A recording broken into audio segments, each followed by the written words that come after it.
A forested crossroads where a terrifying demon and his hellhound hunt wary travelers, an iconic inner-city building housing the spirits of infamous murderers, and a weathered cemetery where a ghostly sheriff keeps the peace from beyond the grave, await on this journey through some more of Illinois' most haunted places. Let's jump right in.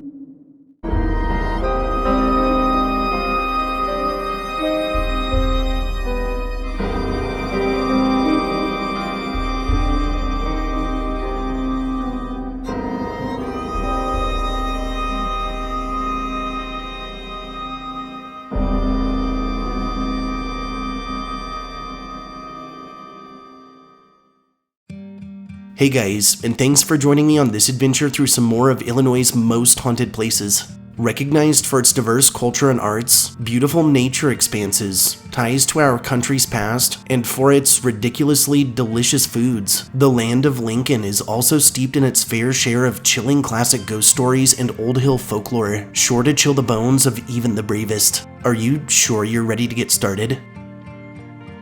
Our first haunt lands us just to the west of the Windy City and has us checking in at St. Charles's Hotel Baker.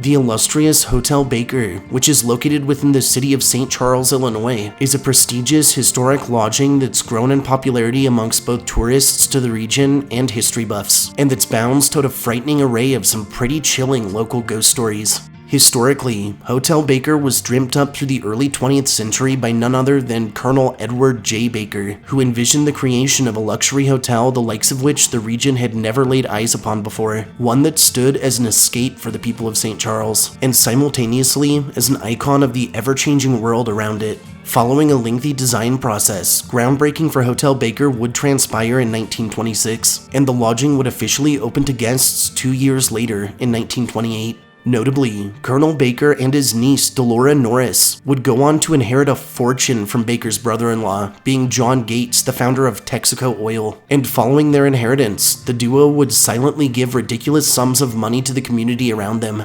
Incidentally, the Colonel would actually run his hotel, which historically, and under different ownership, would have only catered to the rich, at a deficit due to him having friends from all walks of life and opening rooms to them simply so they could enjoy his creation's splendor. Over the years, the Colonel would dabble in local markets, gambling, and pretty much all ends of the business world, all the while paying for the luxury of his hotel, while undercharging or straight up comping rooms to nice people who wanted to stay there. Sadly, predating the creation of their hotel, the Bakers had, in 1914, lost their only son to tuberculosis, and when the Colonel's wife, Harriet, passed on in 1940 to a sudden heart attack, instead of let himself fall into depression, Ed simply sold off his home and most of its assets and moved directly into his beloved lodging, so that he could continue to run things while interacting with the site's many guests each day. Sadly, the Colonel would pass on in 1959, and while he'd leave a series of gifts behind for all of his loved ones, it was to his niece, Delora, that he'd leave his greatest treasure, being a bulk of his estate and his cherished hotel. Faithfully, Delora would take over hotel operations, and under her guidance, the business would flourish for a time, until 1970, when, while facing various age and health-related challenges, Mrs. Norris began looking for a suitable buyer.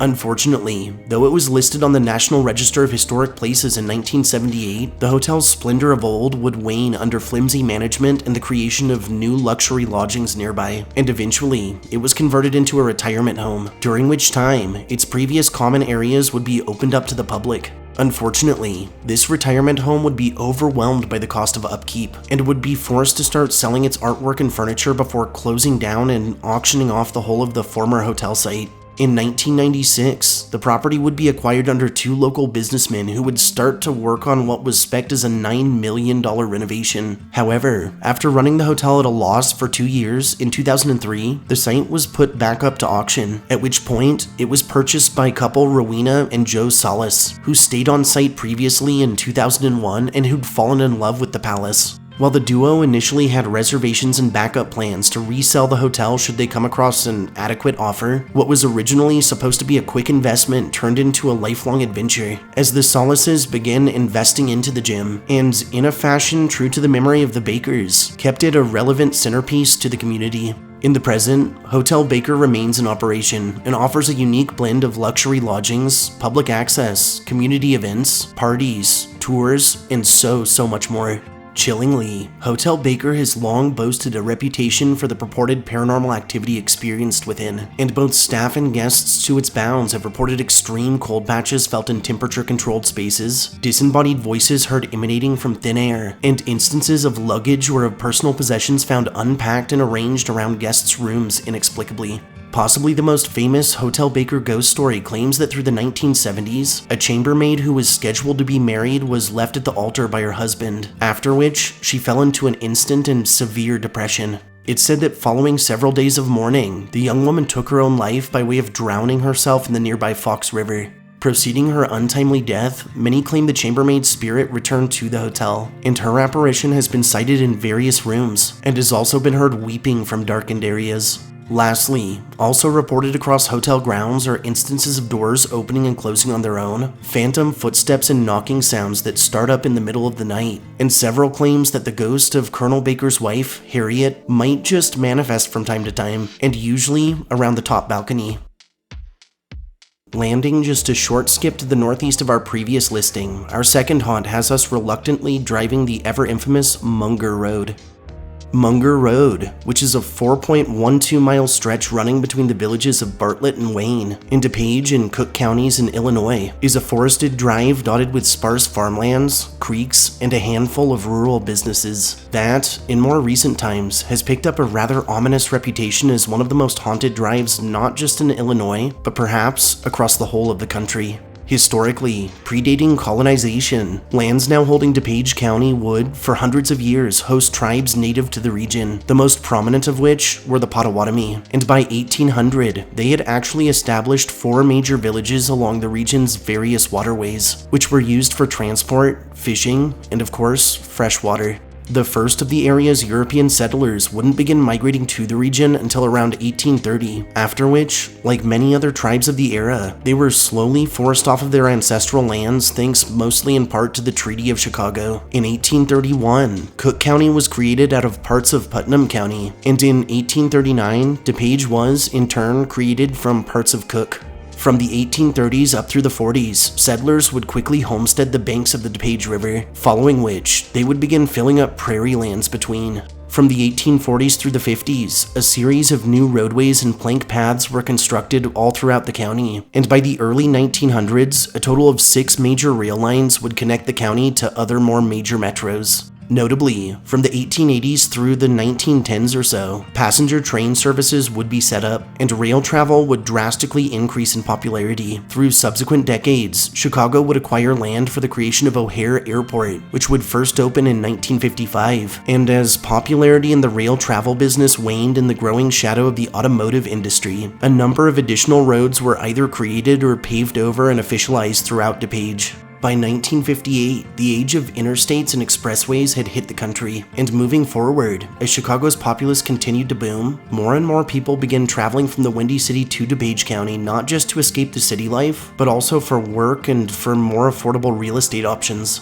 By 1995, only 5% of the formerly agriculturally driven county's lands were still identified as farmlands, and as of the year 2000, the county census would mark just under 1 million residents. As mentioned prior, from the time of the county's creation and onward, a series of paths and later roadways were constructed to connect more remote communities, and it's now speculated that our drive in question, being Munger Road, was formed and paved over a path that was probably used even before European colonization, likely by tribes as a hunting trail. Now, while other portions of DuPage changed over time, Munger Road and its surrounding lands have remained relatively undeveloped, giving those who travel it a sense of taking a backcountry drive between the villages and through the eras. Incidentally, Munger has become exceedingly well known both in pop culture, in that it's literally inspired several works of fiction, and even a full production movie, and amongst locals as a place for teens and daredevils to sneak out to after dark, in order to test their mettle against some of the state's most disturbing urban legends. And rightfully so, as this shadowed stretch has long boasted an impressive range of some of the state's most terrifying phenomenon, with those braving a drive down it reporting strange malfunctions with phones or other personal electronics, sightings of shadowy forms in the surrounding forests, and instances of well-maintained vehicles stalling out or dying, leaving their drivers stranded. Through its existence, 2 particular stories surrounding Munger have both grown in fame and infamy, and they both have to do with the set of railroad tracks that cut across it. The first of these stories tells that long ago, a train went careening off the tracks and smashed into a house nearby, killing everyone inside except for a man and his dog, which were actually supposedly a demon and his hellhound. Chillingly, this dastardly duo have been sighted wandering Munger at night to this day, as it's told, always looking for fresh souls. Locals warn these entities are extremely dangerous, and that if one should find themselves on Munger and should happen to see their forms approaching from the distance, that they should either drive or run in the opposite direction, lest they never be heard from again. The second and probably more famous of the Munger Tracks stories tells that decades ago, a school bus filled with children stalled out right on the tracks and was hit by a train, resulting in the deaths of all of the passengers on board. It's now claimed the spirits of these children remain at their death site, and they've been known to push other cars that happen to stall or that get stuck on the tracks away into safety. Crossing the lines from fiction into reality, a popular tale tells that if one stops their vehicle right on the tracks, throws it in neutral, sprinkles baby powder across the trunk, hood, and sides, and gets back inside, and then waits, that eventually said vehicle will begin to move as if it's being pushed until it's safely off the tracks once more. At which point, if the exterior of the vehicle is inspected, there are always dozens of fresh, tiny handprints in the baby powder. While this sounds like nothing more than a fun urban legend or Bloody Mary type game, countless are accounts of people who have actually tried this stunt and who've either called the police or returned to town in a panic when the promised outcome was delivered.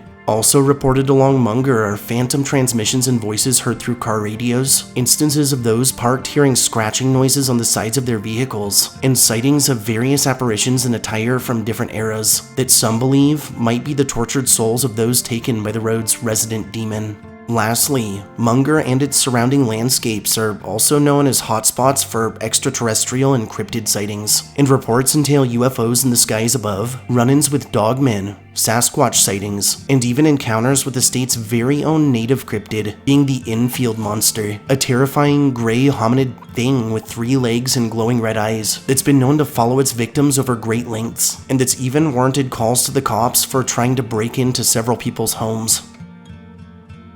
Heading up to the northern end of the state, our third haunt lands us in Rockford at the sprawling Greenwood Cemetery.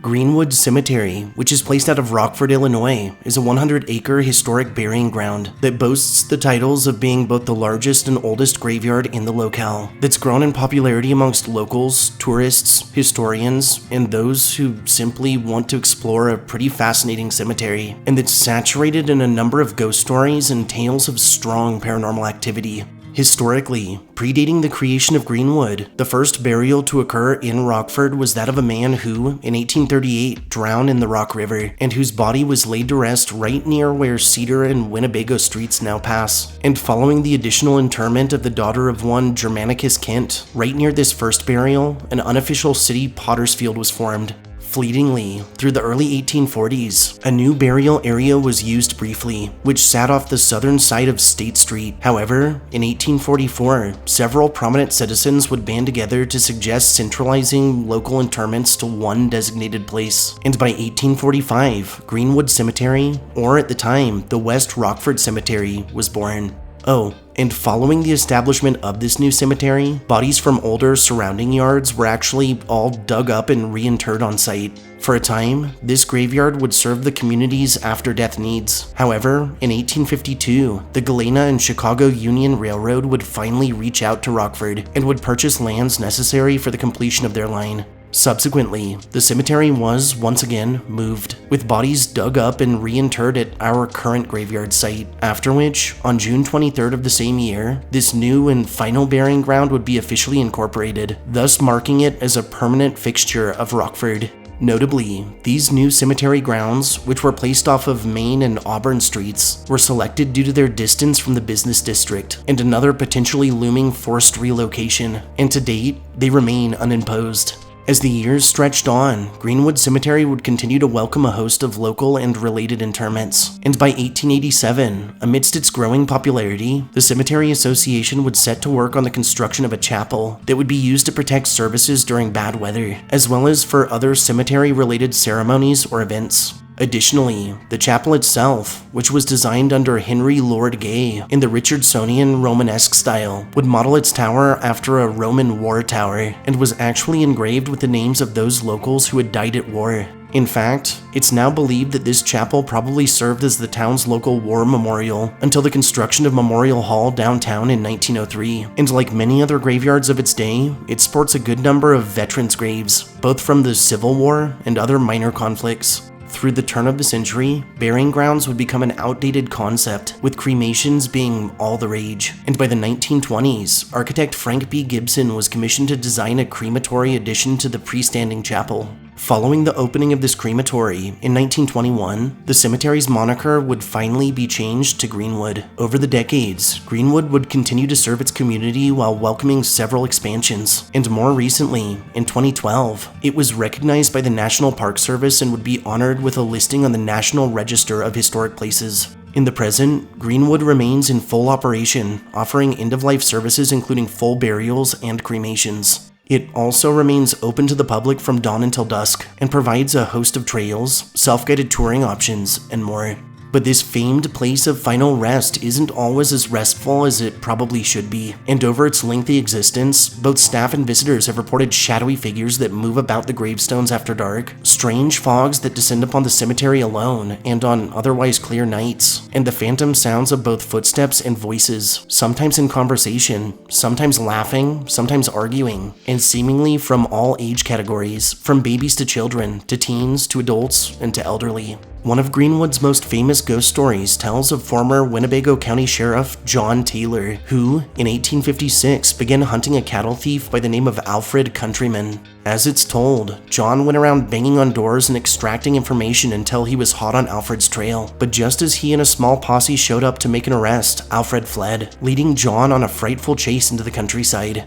The posse and Countryman exchanged gunfire for a time, before Taylor, who was leading the charge, yelled suddenly, "I'm shot! Catch him!" Taylor would eventually succumb to his wound, and was later laid to rest within Greenwood, while Countryman was eventually captured and hanged by an angry mob for his crimes and for the death of their beloved sheriff. To this day, both spirits, always clad in traditional Western garb, complete with six-shooters strapped to their waists, have been sighted within Greenwood grounds, as well as around their own death sites, though never together, with Countryman, ever the slippery bastard, always dematerializing whenever Taylor makes an appearance. Another famous Greenwood legend tells of Margaretha and Fritz Sadewater, who, through the whole of their married lives, had attempted to kill one another on numerous occasions, almost Addams Family style, through means such as Margaretha pushing Fritz down the stairs, or Fritz shoving Margaretha off a balcony. Despite their numerous quarrels, they both lived relatively long lives, and following Fritz's death, it's told that Margaretha, in full mourner's attire, marched through town to his fresh grave only to throw herself upon it and berate him for hours.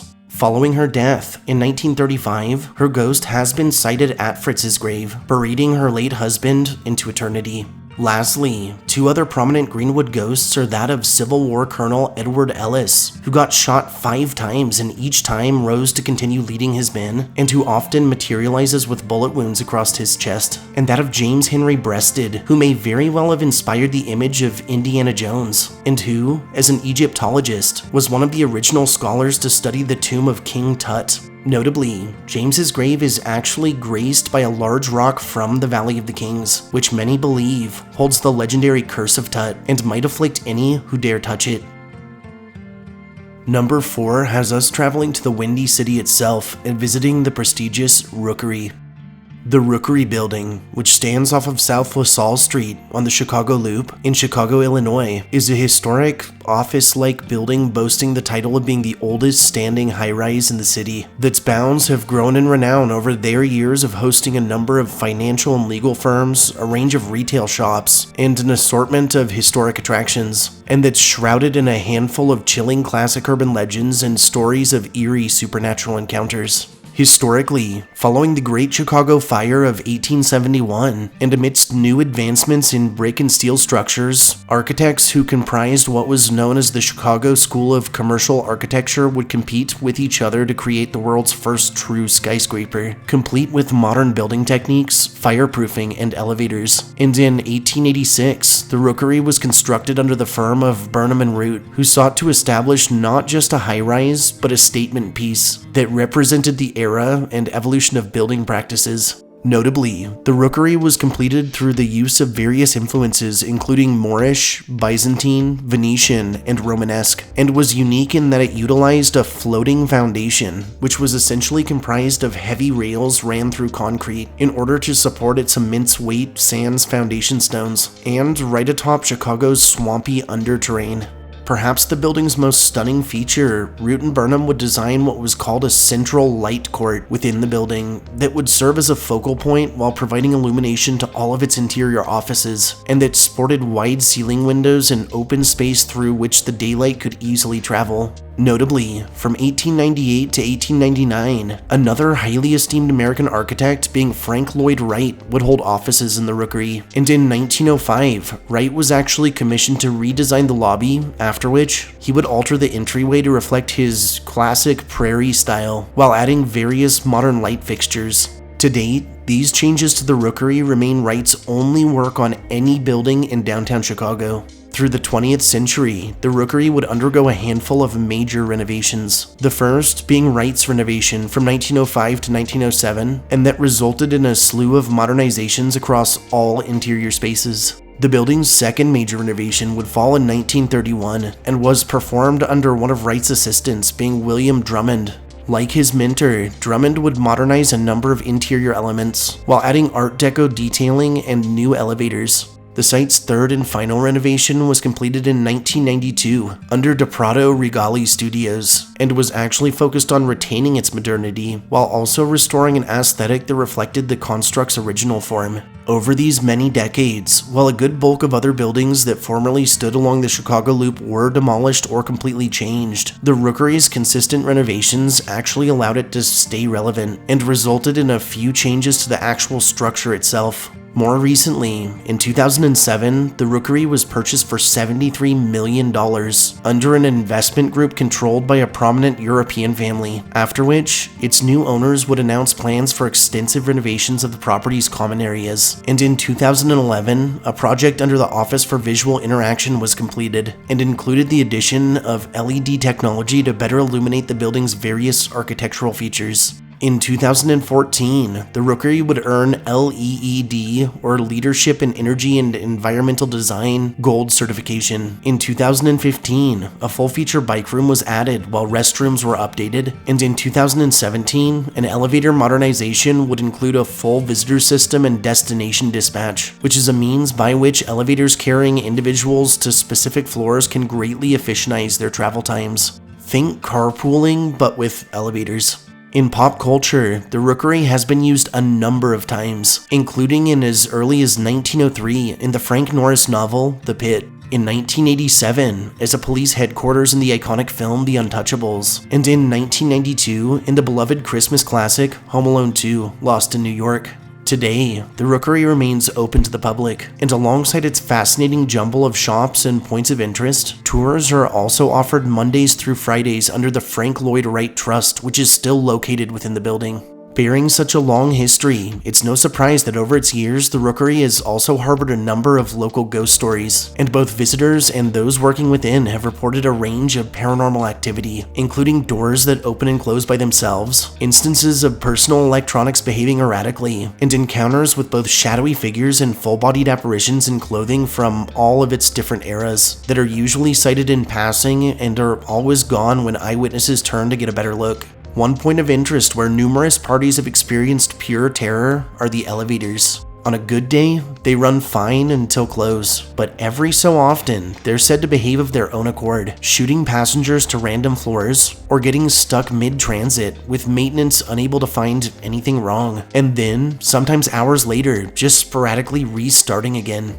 Some tales tell that on several occasions, these elevators have also dropped off guests to a mysterious missing floor that isn't listed and that appears abandoned. Those who have reached this floor swear they've spied figures moving about in the distance, but most are so creeped out at this point that they hurriedly shut the doors, following which, by the time they reopen, they're always on their intended floor instead. Easily the most famous Rookery ghost story tells of one Nathan Leopold Jr., who, on May 21st of 1924, and with an accomplice named Richard Loeb, kidnapped and murdered 14-year-old Bobby Franks right in Chicago, after which the duo was tried, found guilty, and sentenced to life plus 99 years. Now, while Loeb was murdered in prison in 1936, Leopold would go on to be granted parole in 1958, after which he moved to Puerto Rico and died in 1971 at the age of 66. While it's unknown whether a portion of the crime itself transpired near the Rookery, or whether Leopold may have simply held strong ties to the site in life, in death, his spirit, clad in an old-fashioned suit, has been known to materialize at random. And while nothing he's ever done is outright threatening or intimidating, those who have sighted him always report being overcome by an ominous sense of foreboding that only dissipates once he's gone, or after they've left the building entirely. Last but not least, our fifth and final haunt lands us to the southwest, right along the Illinois-Missouri border, and has us hiking the positively ancient Cahokia Mounds. The Cahokia Mounds State Historic Site, which is situated in St. Clair County in Illinois, is the preserved site of a former Native American city that was placed right off of the mighty Mississippi River, that's believed to have once acted as the largest and most influential settlement of the Mississippian culture, that's remains, today, draw in countless visitors each year, and that's grounds are saturated in ancient legends and stories of ghostly encounters. Historically, evidence of early utilization of the Cahokia area has placed man in and around the site from as early as the late Archaic period, or circa 1200 BCE or so. However, the roots of what we now know as the city of Cahokia wouldn't begin to grow until much later, through the late Woodland period, sometime around 600 CE. Notably, during this period, Native American populations were living in small settlements of around only 50 to 100 people, who would migrate every 5 to 10 years, and it's now believed that the future site of Cahokia hosted at least 2 of these parties at various times through the 7th and 9th centuries. By the end of the 10th century, however, many of these smaller groups would start banding together to form larger communities, and some of these communities would boast layouts not dissimilar to more modern cities, being large central posts, pits, and other supporting structures that were all surrounded by private dwellings. From 900 CE and onward, the region would be dominated through the agriculture of maize, and as it prospered, its population would boom. Sometime circa 1050 CE, Cahokia would experience a rapid boom, and from then until around 1100 CE, its population would grow from somewhere between 1400 and 2800 to between 10,200 and 15,300 people, with some more recent studies including surrounding neighborhoods and guessing closer to 40,000, marking it as the largest urban center north of the great Mesoamerican cities of Mexico and Central America. During the Sterling phase, or from 1100 to 1200 CE, Cahokia would tote streamlined political centralization and would offer academics based around religion to all of its citizens, while utilizing its populace to sustain a community that was truly modern for its era. Unfortunately, towards the end of its height, several things began happening. With its growing numbers, the community would have difficulty maintaining a steady flow of food and supplies. Sometime toward the end of the 12th century, a large residential complex was burned to the ground, which some believe was a sign of civil unrest due to inadequacies in their social system. And later still, a large palisade wall was constructed around Cahokia's core, hinting at further unrest or possibly conflict with outside forces. Whatever the case, by the middle of the 13th century, over half of Cahokia's populace had moved elsewhere, with others scrambling to migrate as well, and by 1350, the once prestigious city was left virtually abandoned. Over the next century, former Cahokia residents would slowly migrate from the region entirely, from 14 to 1600 CE, while utilized by hunting parties and for various resources. No new major communities would sprout up in the area, and through the 17th century, for a short time, a small population rebound would form through the greater locale, though this population would begin to decline circa 1700 or so. Through the same era and the forming of St. Louis, Cahokia's Mounds would act as a local icon and would even result in St. Louis being dubbed as Mound City due to a handful of mounds that were located right within city limits. Sadly, through the early 19th century, most of these mounds were destroyed as the community expanded, and preservation and archaeological research surrounding what mounds remained wouldn't be started until the latter half of that century. Through the turn of the 20th century, a number of archaeological projects would focus on Cahokia. In 1923, legislature would okay the purchase of remaining mound lands for the creation of a state park. Beginning in 1960, the site would grow in popularity amongst various universities and academies. And in 1964 and 66 respectively, Cahokia would first be honored as a National Historic Landmark, and later would be listed on the National Register of Historic Places. After which, in 1982, it would also be officialized as an UNESCO World Heritage Site. Today, the Cahokia Mounds remain a popular destination both for locals and travelers, especially amongst those who hold interests in history, anthropology, and archaeology, and offer a range of trails alongside interpretive centers jam-packed in educational materials. But that's not all Cahokia has to offer, and in the present, the ancient site is absolutely saturated in tales of supernatural phenomena and old native legends. Shockingly, during its height, Cahokia was actually a larger city than London at the time, and today, we still know very little about it, or about its people's lifestyle. The most widely accepted catalyst for hauntings on site ties itself to the many restless spirits of those who lived and died on site throughout its active years, and those visiting the mounds have told of strange lights like lantern glows that float atop the elevations, of phantom drumming and singing heard on the winds, and of sightings of sometimes thousands of shadowy apparitions in the distance that move about and that always fade away when neared. While, as mentioned, the standing theory behind Cahokia's abandonment is a combo of drought, food shortages, and resulting civil unrest, others believe that paranormal forces were at play in this dissolution, with some telling of extraterrestrial visitation and others of an ancient curse. Pertaining to the latter, it's rumored that anyone who takes even so much as a single pebble from the site is sure to be hit with a curiously powerful case of bad luck that can lead to health issues, financial ruin, divorce, or worse. Incidentally, each year, the park's offices receive numerous deliveries containing various items taken from the site, along with apology notes from regretful thieves who discovered the hard way that its supposed curse might be all too real. Another interesting spook story surrounding Cahokia has to do with its late Mound 31, which was destroyed and replaced by an auction house. Interestingly enough, while checking the area's parameters, some researchers discovered that Google Earth still recognized the lost mound in its elevation data, even though it's been gone for a long while now. Furthermore, even satellite images from the same platform show the new auction house, and there's really no explanation as to how or why this old mound, in its full form, is still present to Google satellites. Lastly, across the whole of Cahokia, many have reported extreme cold spots felt in adverse weather. Several strangely high EMF levels have been detected, even in a total absence of electricity, and cellular devices have been known to behave erratically, while more terrifying tales tell of those who have stayed just a bit too late and have returned to the parking area to find their cars won't start, leaving them stranded in the ancient city long into the night. Thanks for joining me on this journey through some more of Illinois' most haunted places. If you enjoyed hearing my histories and ghost stories, subscribe to my channel, throw this upload a like, and share me with anyone you feel could use a good scare. I'll see you all next time.